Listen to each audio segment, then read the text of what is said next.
कर बोले, हे महाभागी सोची, शिवजी में आसक्त चित्त वाले आप धन्य है जो कि आपने महामल्लेश्वर लिंग की अद्भुत कथा हमें सुनाई। अब उत्तर दिशा में स्थित जो शिवलिंग है उनका पापनाशक निर्बल महात्म्य आप सुनिए। सूची बोली, हे ब्राह्मणों, मैं उत्तर दिशा में विराजमान मुख्य शिवलिंगों के महात्मा का संक्षेप में वर्णन कर रहा हूँ, आप लोग आदरपूर्वक सुने।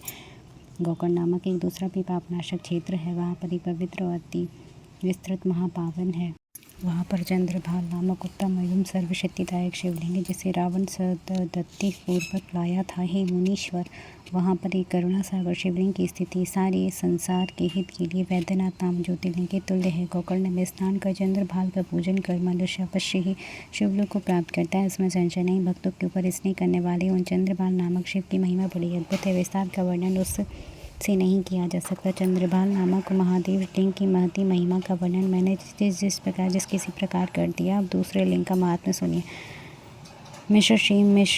मिश्र नामक उत्तम तीर्थ दधीच नामक शिवलिंग जिसे दधीची मुनि ने परम प्रीति पूर्वक स्थापित किया था। वहां जाकर उस तीर्थ में विधि पूर्वक स्नान कर दधीचीश्वर शिवलिंग का आदर पूर्वक पूजन अवश्य ही करना चाहिए। तीर्थ यात्रा का फल शीघ्र ही प्राप्त करने के लिए इच्छा वालों को शिवलिंग को प्रसन्न करने के लिए वहां पर विधि पूर्वक दधीची की मूर्ति का पूजन करना चाहिए।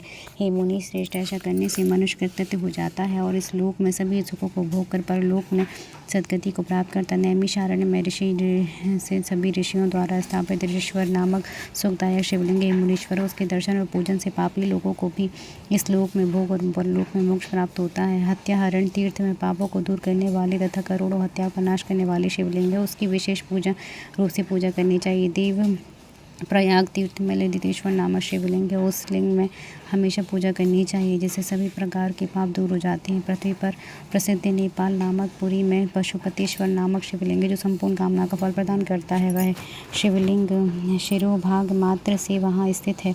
उसकी कथा केदारेश्वर वर्णन के प्रसंग में कहूँगी। उसके समीप मुक्तिनाथ नामक अत्यंत अद्भुत शिवलिंग है, उसके दर्शन और अर्चन से भोग तथा मोक्ष प्राप्त होते हैं। मुनीश्वर, इस प्रकार मैंने आप लोगों से चारों दिशाओं में स्थित शिवलिंग का उत्तम वर्णन किया। अब आप लोग और क्या सुनना चाहते हैं? जय जय श्री शिव महापुराणी। हर हर महादेव, हर हर महादेव, हर हर महादेव।